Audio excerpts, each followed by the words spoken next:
क्या आप जानते हैं वो योद्धा जिसने कभी हार नहीं मानी लेकिन अपनी ही मौत को भी गले लगाया? एक ऐसा महान योद्धा जिसके हृदय में वीरता की ज्वाला, क्रोध का तूफान, पश्चाताप का दर्द और धर्म का भार सब एक साथ धड़क रहे थे। नमस्कार दोस्तों, आज बात करते हैं महाभारत के सबसे शक्तिशाली और दर्द भरे योद्धा भीष्म पितामह की।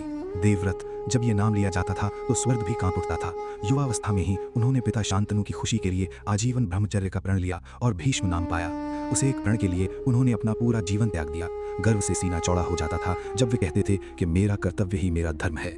योद्धा के रूप में भीष्म पितामह अजेय थे। परशुराम जैसे महान योद्धा से भी उन्होंने 23 दिन तक युद्ध लड़ा और अंत में परशुराम को भी थकने पर मजबूर कर दिया। उनकी गेंदीव की ध्वनि सुनकर शत्रु सेना कांप जाती थी। लेकिन महाभारत का युद्ध शुरू हुआ तो भीष्म पितामह के हृदय में तूफान आ गया। एक तरफ कौरव, जिन्हें उन्होंने अपने हाथों से बड़ा किया था, दूसरी तरफ पांडव, उनके प्यारे पोते जिन्हें वे बचपन से दुलारते थे।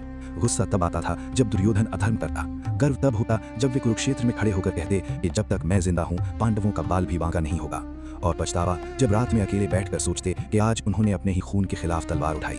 जब अर्जुन ने उन पर प्रहार किए, भीष्म ने जवाब दिया लेकिन पूरी शक्ति से नहीं, उन्होंने खुद को गिरने दिया। बाणों की शैया पर लेटे हुए भीष्म पितामह का सीना फट रहा था, आंखों में आंसू थे। उन्होंने कहा था कि मुझे इस दिन का इंतजार था जब मैं अपने पोतों के लिए लड़ते हुए मरूंगा। आखिरी समय में उन्होंने कृष्ण से कहा कि मुझे मृत्यु का वरदान दे दो, लेकिन असल में तो वे पहले ही मर चुके थे अपने कर्तव्य के बोझ तले। भीष्म पितामह वो योद्धा जो कभी नहीं हारा लेकिन कर्तव्य और प्रेम के बीच फंसकर खुद को हार गया। दोस्तों, क्या आप भी मानते हैं कि भीष्म सबसे दुखी योद्धा थे महाभारत में? कमेंट में जय भीष्म लिखकर सम्मान दें।